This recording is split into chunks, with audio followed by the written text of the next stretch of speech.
नमस्कार साथियों। ये वीडियो अपने ड्राइवर भाइयों के लिए है जो पिछले कुछ दिन से सड़कों पर हैं एक नए कानून के खिलाफ, और साथ ही में कुछ वीडियो भी वायरल हो रही हैं जिसमें मॉब लिंचिंग और दुनिया भर के कारण बताए गए हैं इस विरोध के, जिसमें से एक अहम कारण ये बताया गया है कि यदि कोई दुर्घटना हो जाती है, घायल हो जाता है, और तो वहां अगर ड्राइवर रुकेगा तो उसको वहां के लोकल लोग मारेंगे, पीटेंगे, उसका जीवन खुद खतरे में हो सकता है। तो यह तो एक अफवाह है।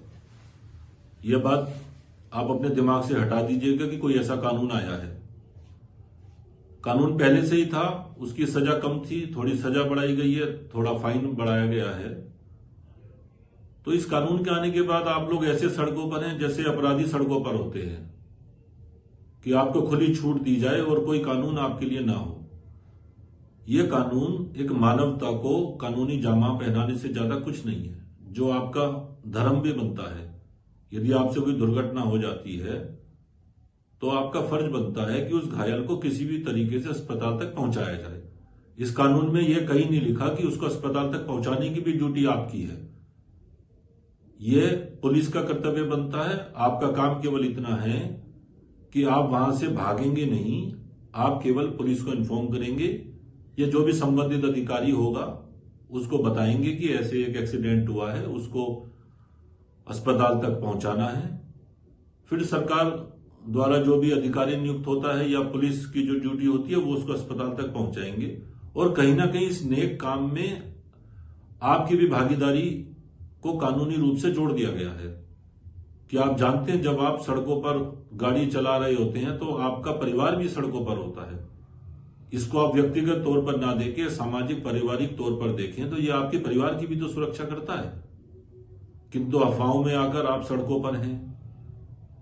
मैं उम्मीद करता हूं कि आप इस कानून को अच्छी तरीके से समझेंगे। मैं आपको थोड़ा और बताना चाहूंगा इस बात को ध्यान में रखते हुए, चूंकि हिंदुस्तान के आंकड़े ये कहते हैं कि साल में 70,000 लोग ऐसे हैं जो समय से अस्पताल ना पहुंचने की वजह से एक्सीडेंटल डेथ का शिकार हो जाते हैं। उनके जीवन को बचाने के लिए ही सरकार की तरफ से एक और गाइडलाइंस आई थी, जिसमें अगर कोई व्यक्ति किसी घायल को अस्पताल पहुंचाता है तो उसको परेशान नहीं किया जाएगा, जिससे ज्यादा लोग में जागरूकता हो और वो घायलों को अस्पताल तक पहुंचाएं। किंतु कई जगह ऐसा होता है जहां कोई व्यक्ति नहीं होता, आप स्वयं ही होते हैं।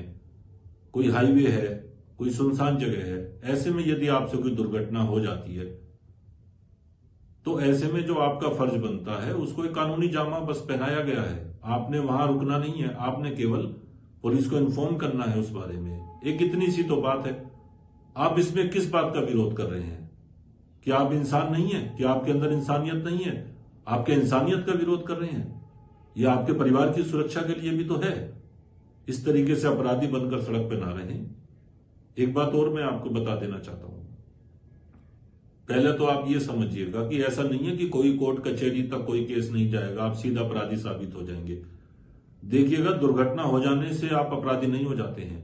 यदि आप सावधानी पूर्वक चल रहे हैं, नियमों का पालन कर रहे हैं, और ऐसे में यदि कि और किसी की लापरवाही से दुर्घटना होती है तो आप उसमें अपराधी साबित नहीं होंगे। और ये कानूनी प्रक्रिया में कुछ भी चेंज नहीं है, वही सेम ट्रायल चलेगा। किंतु मैं सरकार से एक सवाल जरूर पूछना चाहता हूं। जो असल समस्या है इस कानून की, वो आप लोगों को नहीं, अभी तक आप लोग नहीं समझ पाए हैं। मैं सरकार से पूछना चाहता हूं, यदि कोई ड्राइवर, कोई दुर्घटना उससे हो जाती है और वो पुलिस को इन्फॉर्म करता है कि ये दुर्घटना मुझसे हुई है, ऐसे में क्या उसकी इस इंफॉर्मेशन को कन्फेशन तो नहीं माना जाएगा? इसको गलती के रूप में ट्रायल में उसके खिलाफ तो नहीं आ जाएगी ये बात? यह एक बड़ी समस्या। इसमें सरकार जरूर इस समस्या का क्या संदेह में है, ये इसको जरूर क्लियर करे।